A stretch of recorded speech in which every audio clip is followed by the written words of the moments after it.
Good morning. Welcome to the First Unitarian Church of Hobart, where we strive to put love at the center of how we show up in the world. I am Paul Utterback, your worship associate this morning. Welcome to you, old friends and new, young and old. You are an essential part of our celebration today. Whether today is your first or 1,000th Sunday in our midst, we are stronger because you are here with us. We are one people of many beliefs, many origins, sexualities, and genders. We are all growing, all learning, all loved, just as you are. You are welcome here. Today, our worship service will be led by our minister, the Reverend Cathy Harrington. Since not everyone can attend in person, we are streaming this worship service online, and we extend a special welcome to all who are joining us virtually. The joys and sorrows portion of our service, however, is private, and we will temporarily pause the stream for that. Other than that, this worship service is being recorded and will be available for future viewing on our website. Another way that we walk together is by joining together for fun and fellowship. In the interest of time, if you have an announcement to share, please send it in an email to Ashley in the office by Wednesday afternoon. Look for our weekly Spark for more announcements. If you'd like to receive this weekly email, please be sure to fill out the visitor form, which both it and packets are available at the table next to the name tags near the rear entrance to the church. Coming up, we have Paint Night, which is this Wednesday in solidarity with the Million Bob March in DC. We here are hosting a paint night at First Unitarian at 6 p.m. this Wednesday, which will help to raise funds for Lakeshore Public Media, which has seen 40% of its budget lost due to state and federal public media funding cuts. Tickets are $35. All supplies are provided. We'll have snacks available. BYOB. See Michelle to sign up, and there's a link in the Spark newsletter. The People's Turkey Drive is not collecting this year. So for our Thanksgiving collection this year, we are partnering with other congregations to collect for families in need in Hobart. We are collecting bags with the ingredients for a Thanksgiving dinner. Pick up a couple yourself, or partner with someone to bring a bag. If you don't like to shop, you can see Michelle or Ashley to donate money for someone else to shop. The in-gathering for the bags will be a potluck luncheon at First United Methodist in Hobart at 1 p.m. on November 22nd. There will be a table out in the parish hall for collections. There is leftover candy from the trunk or treat in the office if anyone needs candy to hand out for your own Halloween trick-or-treaters. Just a reminder to receive that Spark newsletter. Be sure to sign up with a visitor form out on the front table near the rear entrance of the church. And I have two live announcements this morning. I'd like to invite Michelle to come up.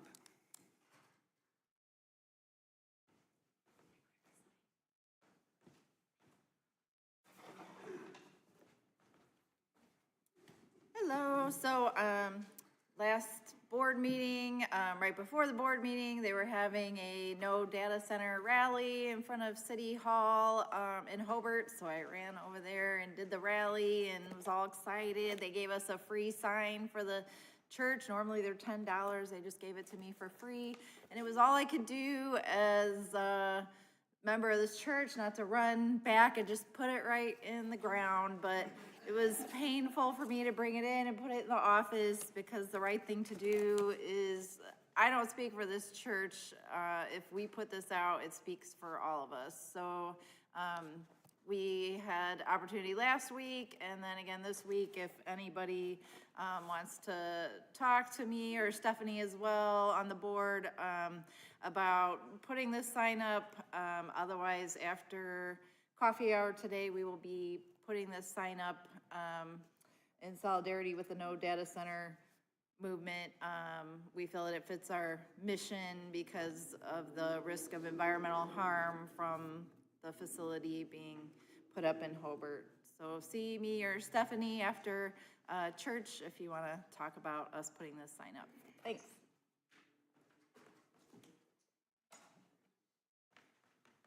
Thank you, Michelle. Maggie. Thank you. I'm just going to piggyback a little bit. I am not in competition with the paint night. I'm going to march with the Million Bob March in Washington, D.C. this week for public media. So I'm not sure how that happened, but I'm going. And there's a small fundraiser. There's like a kind of a last minute push for about another $300 for some matching money. And you can give me cash or a check, or I can see me afterwards for a link that you can go online for the Million Bob March. And thank you so much. That's it.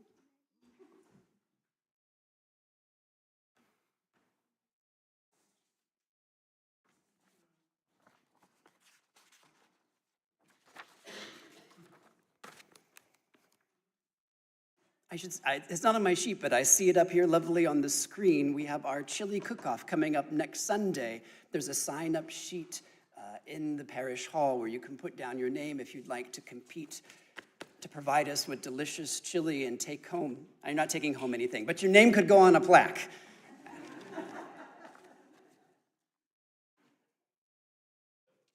All right, I will continue here from this. We have next Sunday, of course, our All Souls service. Please bring a photo or keepsake to remember and honor a loved one. Together we can create a sacred space of reflection, love, and remembrance.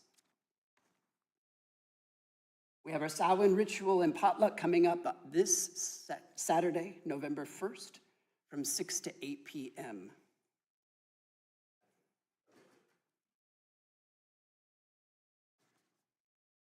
All right, please take a moment to greet your neighbors by waving your hands and letting your smile's warmth bridge the distance between us. Say hello to someone you don't know.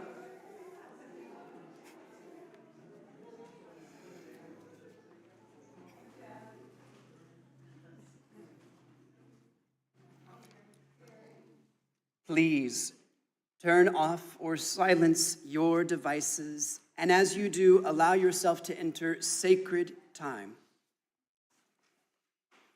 Take a deep breath, and another, and join in the spirit of reverence.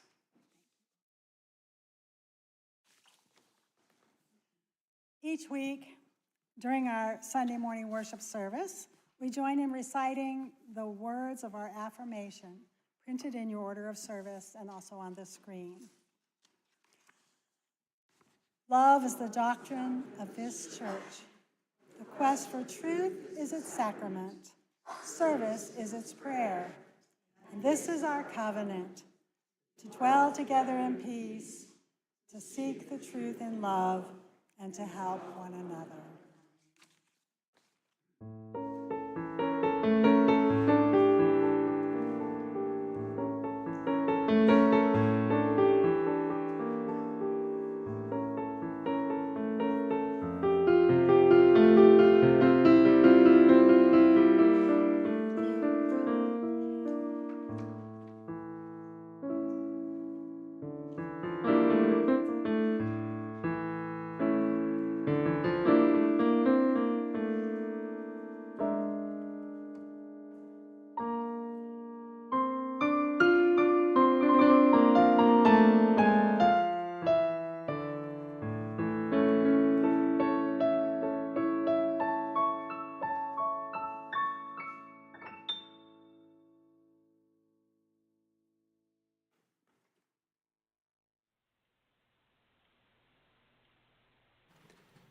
The flaming chalice is a symbol of Unitarian Universalism.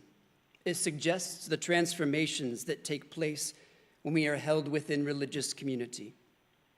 When we light the chalice in worship, we illuminate a world that we feel called upon to serve with love and a sense of justice. Please join me in lighting our chalice by reading together the words on the screen and in the order of your service. We gather.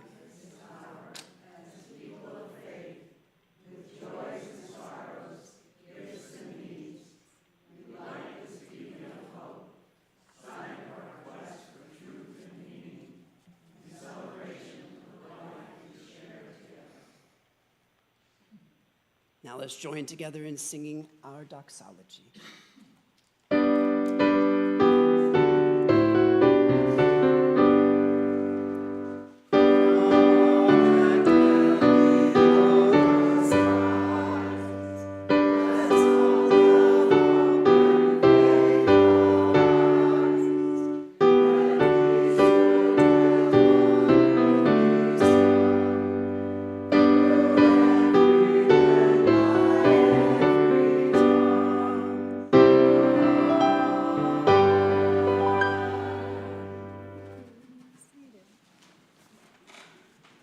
The invocation this morning is, oops, wrong paper. Sorry. Is by Karen Johnston. It's called Constellations of Our Lives. Humans make maps of stars, choosing some stars and ignoring others to project our imaginations into the heavens. These maps shift over time, across cultures. Names change for the same assemblage of bright points. Drinking gourd, Big Dipper, plow, lost hunters. Humans make constellations by connecting stars. Humans make meaning by connecting stories. Story to narrative to story. Some blaze bright. Some are faint. Most are backdrop to the great and mundane human unfolding. So let us imagine the stories of our lives as a starry universe above our heads. As members of this community, we are tasked to draw constellations in this, our beloved small universe. May the stories we connect draw constellations that reflect a shared ministry that bring out the best in all of us. Sorry about that. Kindness are the norm. Wait, that's wrong. Sorry, I lost my place. Well, here we go.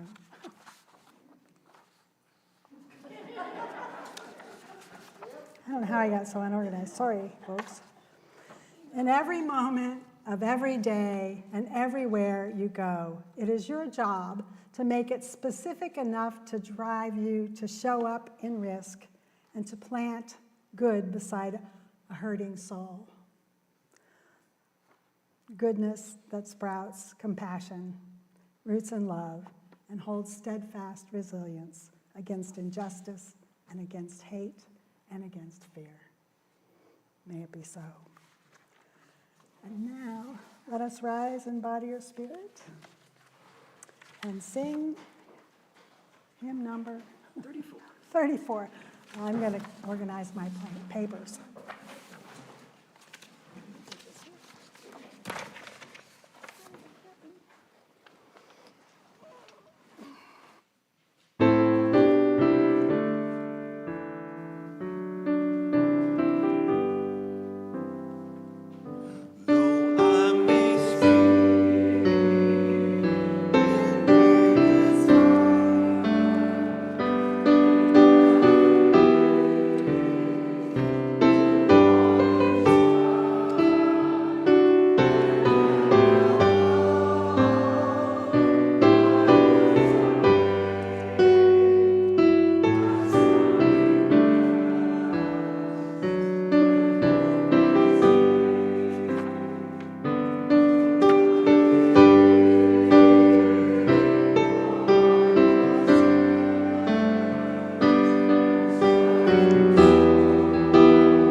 Each week, we share a portion of our Sunday offering with a social justice cause outside of our church walls. This month, we are sharing our October and November Loose Change for Change for the Family Giving Project.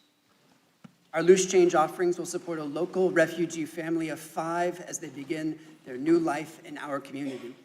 Together, we can ease their transition by helping to meet immediate needs and offering a spirit of welcome. In addition to Loose Change, donations during the service will also collect needed items in the parish hall. A full list will be shared soon. Every coin, bill, and item makes a difference. Thank you for joining us in this act of compassion and care. Donations in the basket will go to sustaining the mission of our congregation, and donations in the cup go to support this work that I've just described. For those not with us in person today, there's an online link for both one-time and regular donations. I have my volunteers.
For your prayers, your presence, your service, and your gifts, we are truly grateful.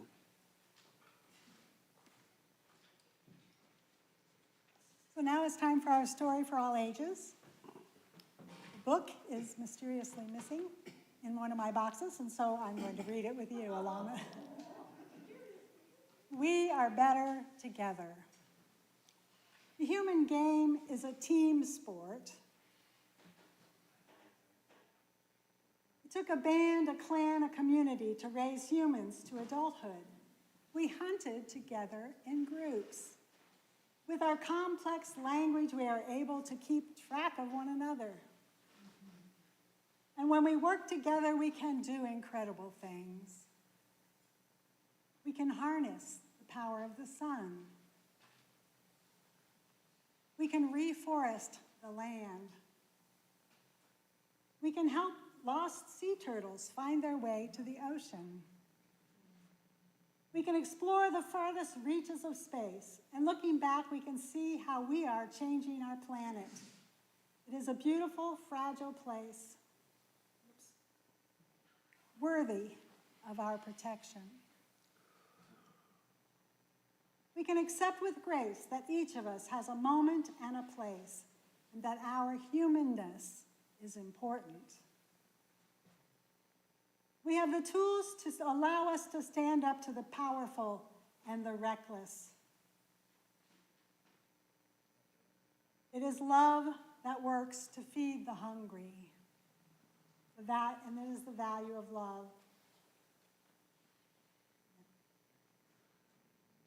It's love that comes together in defense of sea turtles and sea ice and all else around us that is good. It's love that lets each of us see that we are not the most important thing on earth and makes us okay with that. It is love that welcomes us imperfect into the world. We live on an unbearably beautiful planet, a planet that needs us humans to play together, to cooperate.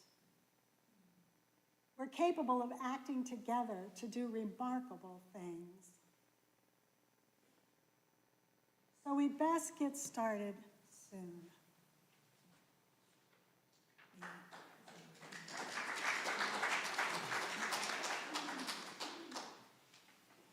You did well. We did things in a little different order.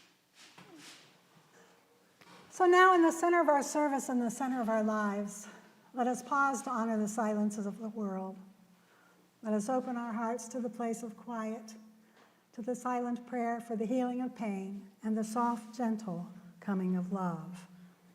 Please join me in a moment of silence, meditation, or prayer.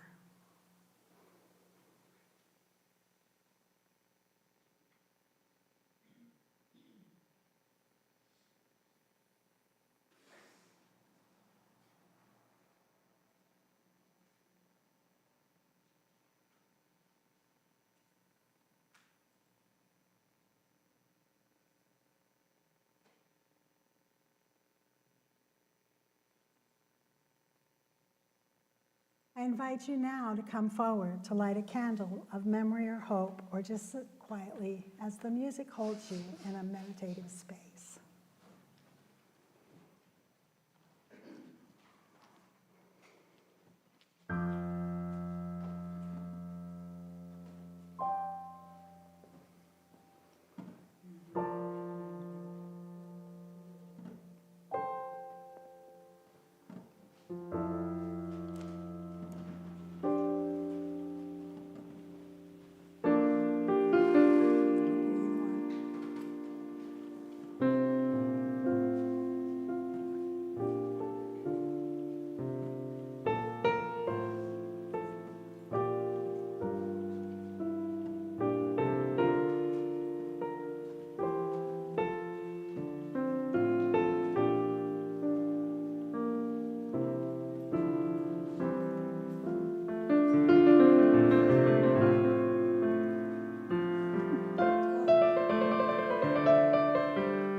This candle is for those of you at home.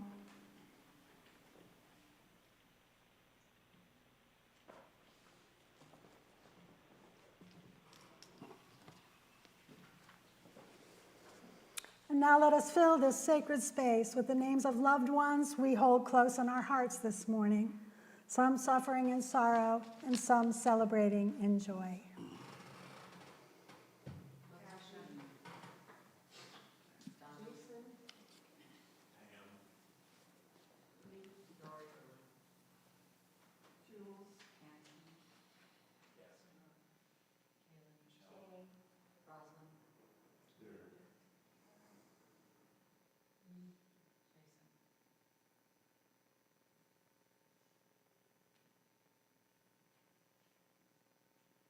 May they feel the warmth of our embrace.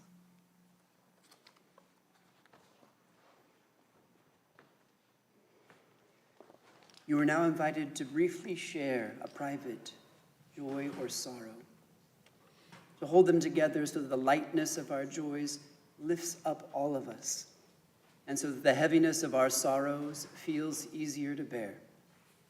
In a moment, a microphone will come around the room so that anyone who wishes to share a joy or a sorrow can do so. Please remember to share your name.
life is within us, and the community of love surrounds us.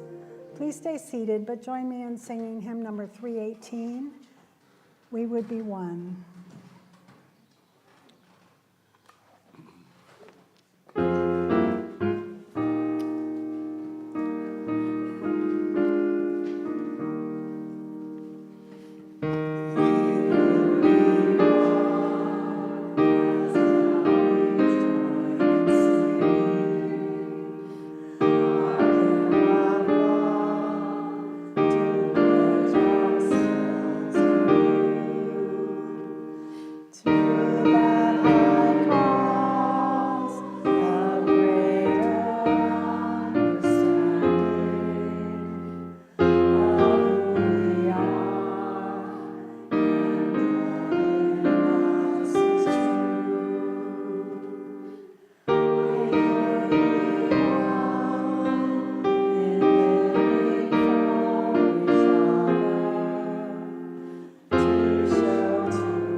Our reading is a prayer for imagination by Rosemary Traumer.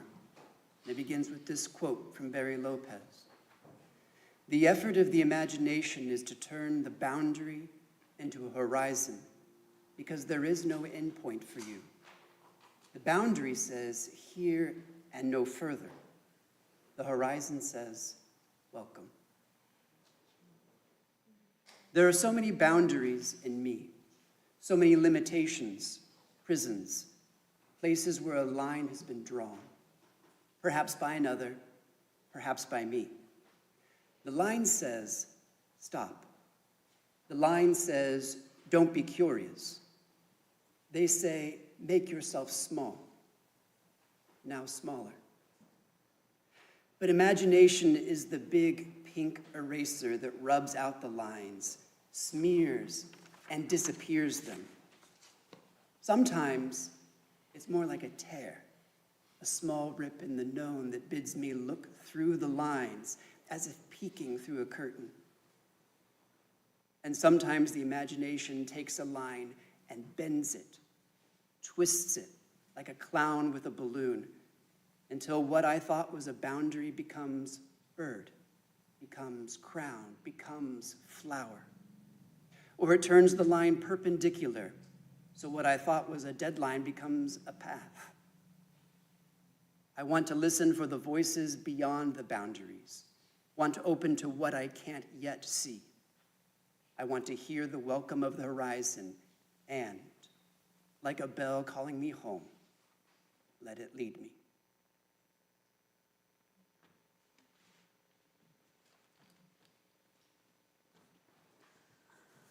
So this morning, I'd like to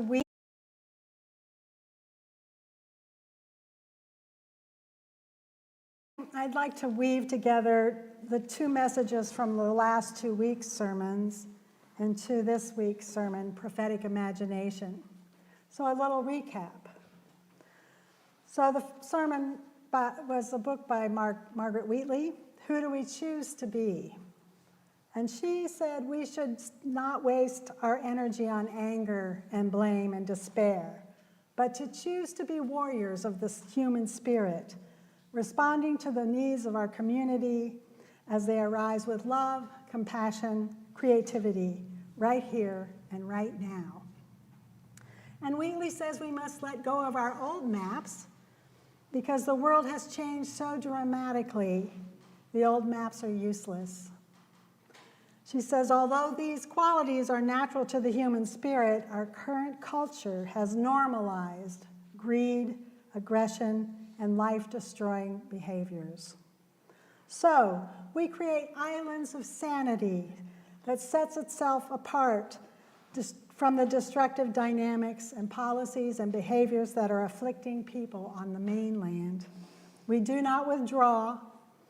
We don't seek self-protection, but we commit to creating a community where generosity, creativity, and kindness are the norm, which is what we expect from each other and can easily offer in return. The role of community is to nurture the human spirit and awaken that generosity and kindness, creativity, and commitment so that we can form a healthy community that can do meaningful work. Last week, I talked about George Lakoff's book, Don't Think of an Elephant. Of course, the first thing you think of is an elephant. So Lakoff's philosophy, his thesis is that the center of our national political discourse is fundamentally metaphorical with family values at the center. Conservative family values are strict and apply via metaphorical thought to the nation, good versus evil, authority, the use of force, toughness, discipline, and individual versus social responsibility and tough love. And as a result, then, social programs are deemed immoral because they violate discipline and individual responsibility. Guns and the military show force and discipline. Man is above nature, hence no serious environmentalism. And the market is the ultimate financial authority, requiring market discipline. And in foreign policy, strength is the use of force. In fundamentalist religion, the Bible is the ultimate authority, and hence no gay marriage. Such values are at the heart of radical conservatism. And so he talks about reframing the narrative. Reframing is the way that the public sees, reframing is changing the way the public sees the world. It changes what counts as common sense, which is a word that we hear from our president a lot these days. And when you hear a word, its frame or collection of frames is activated in your brain. So we need a new language. We need to create new frames. Framing is about getting your worldview, language that fits your worldview, language that carries those ideas and evokes those ideas. And he also suggests that we tell stories, reframing by choosing a frame that exemplifies our values, changing the current narrative from empire to neighborhood. And the two cannot exist, cannot be at peace with one another. And so the message this morning is a call to action, to become agents of neighborly rehabilitation. This is what Walter Brueggemann refers to as the crucial mandate for the well-being of our society. Using our prophetic imaginations, this compassionate, passionate, and committed beloved community can do anything. As Margaret Wheatley said, there is no power for change greater than a community discovering what it cares about. And we can do this by becoming islands of sanities and warriors of the spirit, reframers of the empire narrative to neighborhood and neighborliness as the quintessence of humanness. Walter Brueggemann has written many books, and they're all pretty amazing. One book he wrote was called God, Neighbor, and Empire, and he writes about the state of our society. Globalization is primarily a project of political economy propelled by the United States. It is easy enough to see that the United States, with its inexhaustible consumerism, its unrivaled military power, and its growing economic gap between the haves and the have-nots is a forceful, willful practitioner of extraction and commodization. In that context, Brueggemann offers a contemporary reading of the Bible, highlighting its emancipatory covenant-making trajectory, inviting us to subversion, resistance, and alternative. He has been writing about this as being urgent since 2017. Our present social circumstance of willful extraction and commodization, the practice of neighborly fidelity in replication of the neighborly fidelity of the God of the gospel, is a crucial mandate. He uses relationality and neighborliness interchangeably.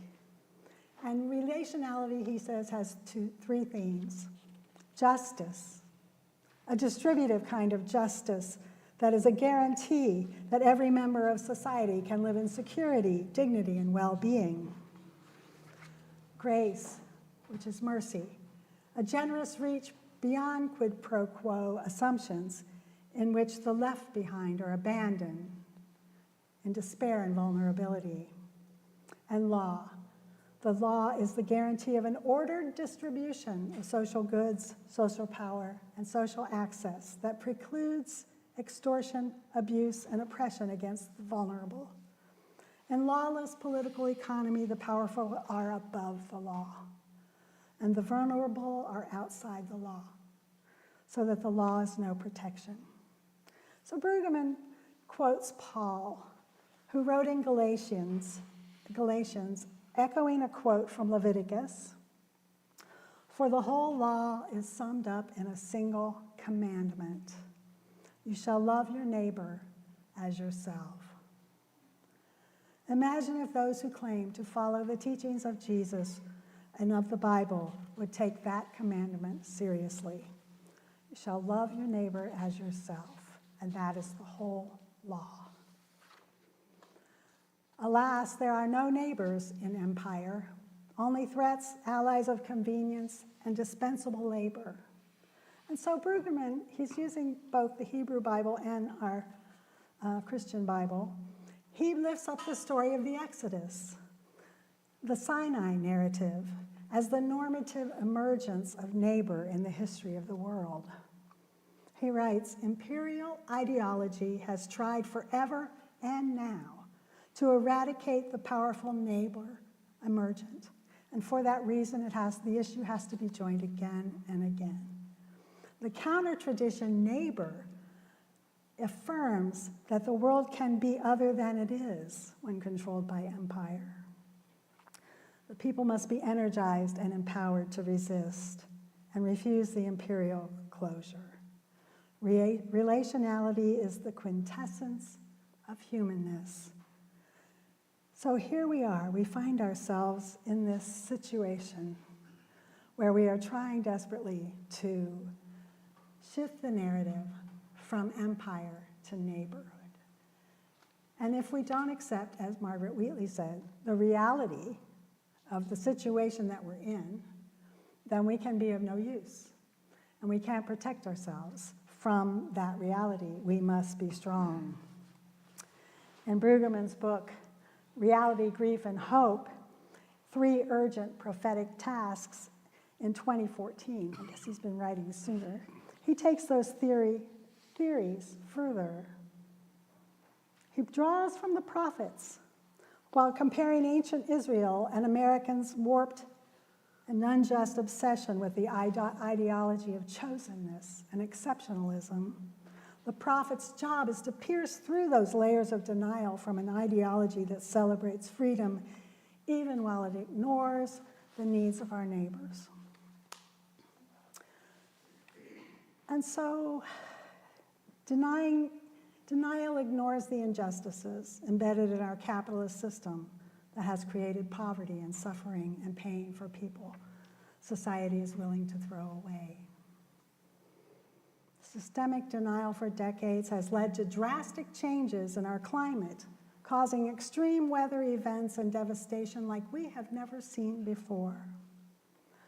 But Brueggemann says, in order to get to a place where transformation can occur, we need a grief process. We actually need to take time to honor the losses that we are feeling.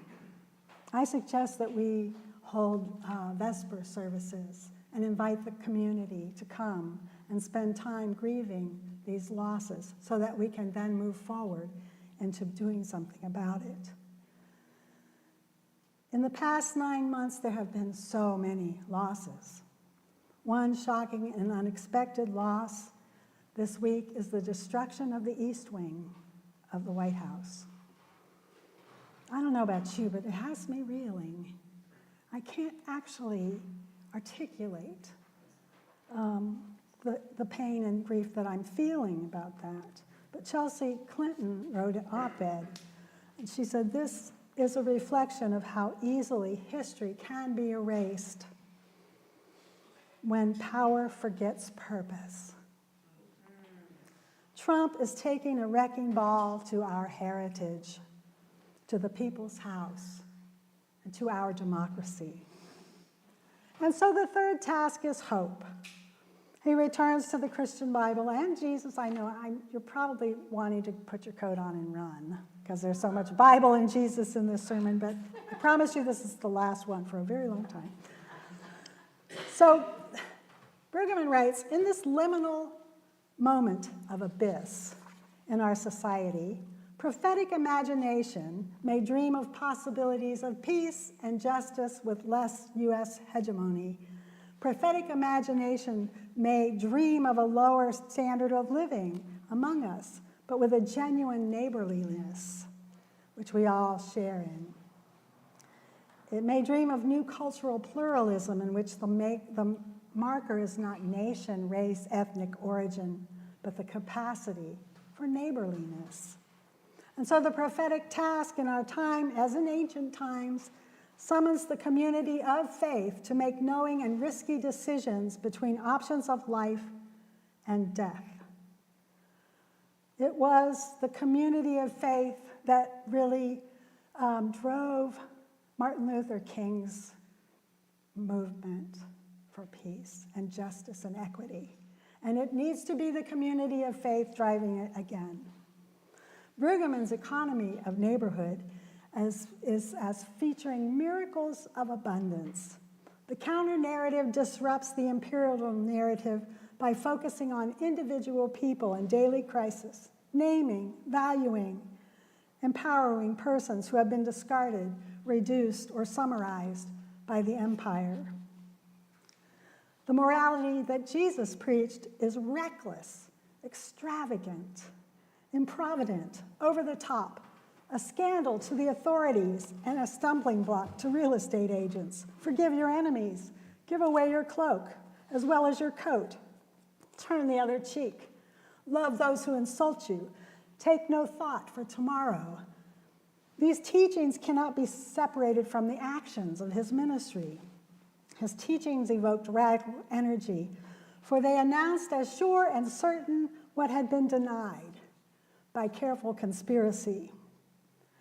Brueggemann says, if anything, his teachings were more radical than his actions, for his teachings played out the implications of the harsh challenge and radical transformation which his actions hinted at.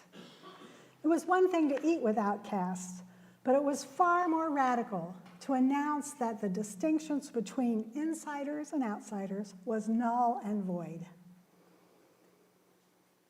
And so the fruits of neighborhood, also fruits of the Spirit, are joy, love, peace, patience, kindness, generosity, faithfulness, gentleness, and self-control. So may we all work together to cultivate these fruits as a kind of dangerous unselfishness. Let us love wastefully.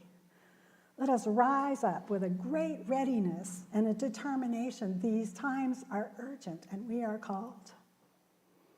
So I invite you to brainstorm at coffee hour in the fellowship hall with your neighbors about ways that we can use our prophetic imagination, our are warriors of the Spirit to practice relationality out of the fullness of our love and compassion.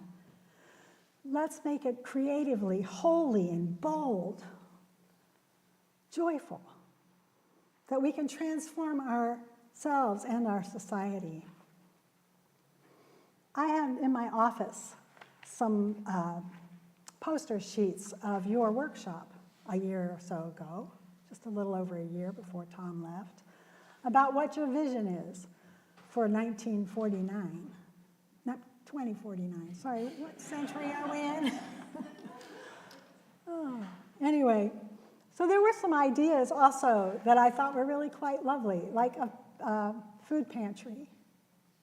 Folks are hurting right now.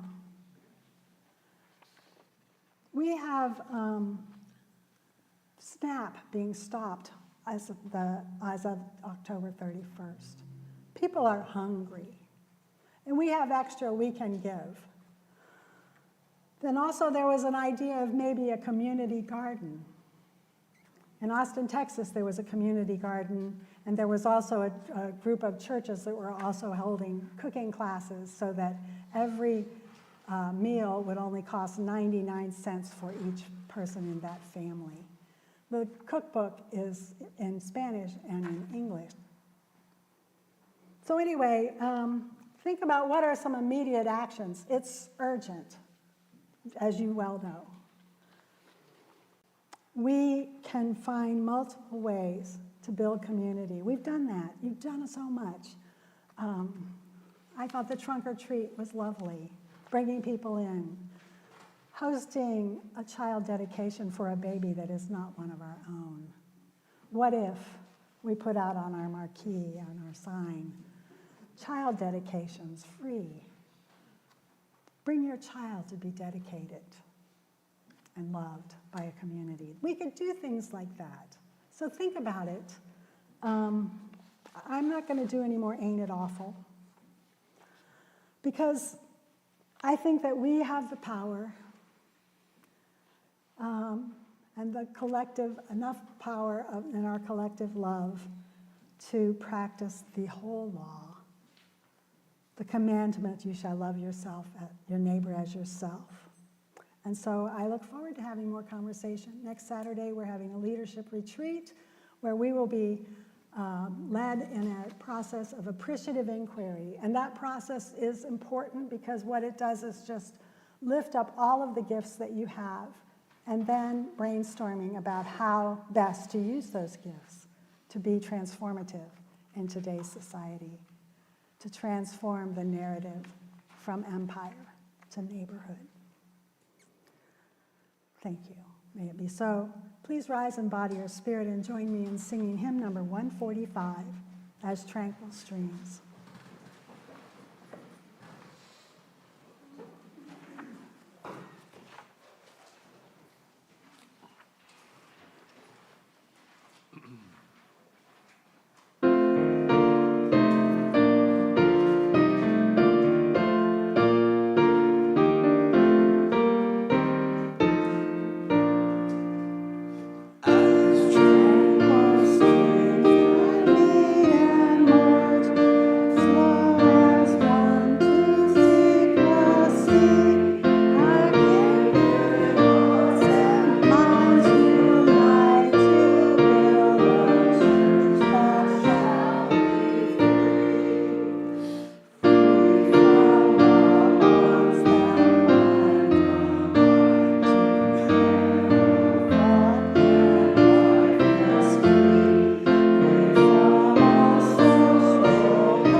I invite you now to join me in reciting the words on the screen and in your order of service to accompany the extinguishing of the chalice.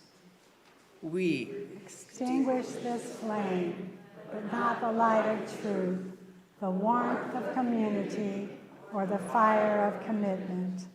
These we carry in our hearts until we are together again.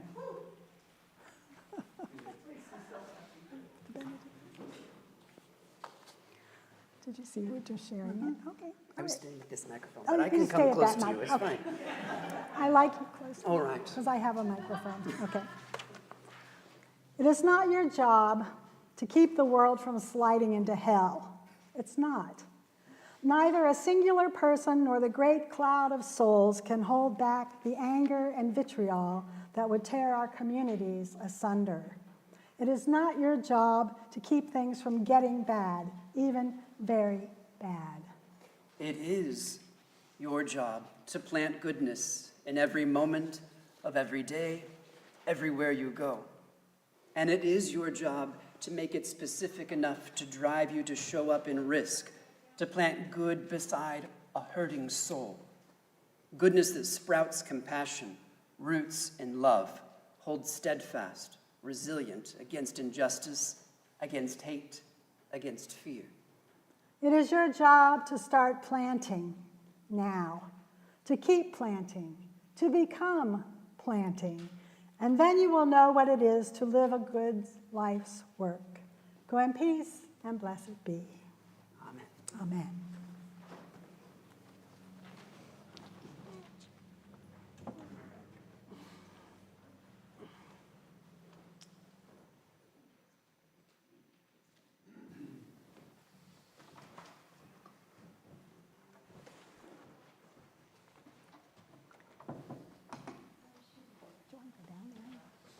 Let's go down there.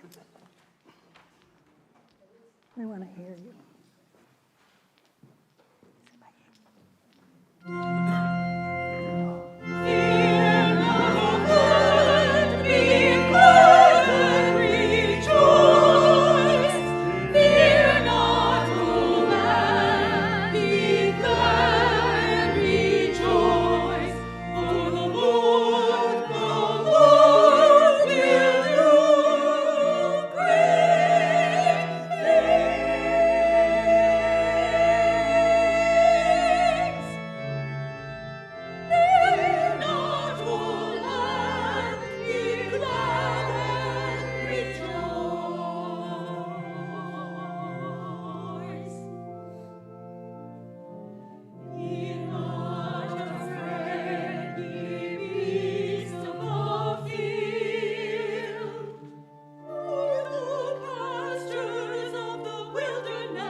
Thank you, choir. Please join us in the fellowship hall and let's have a conversation.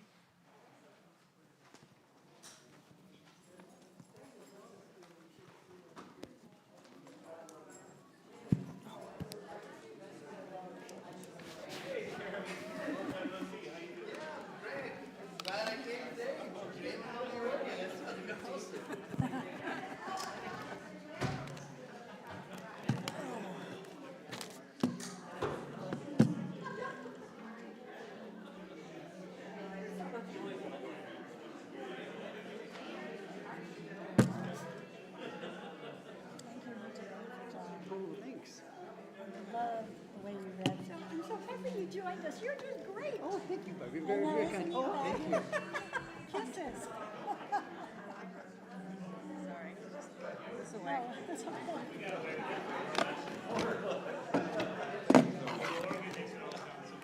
okay.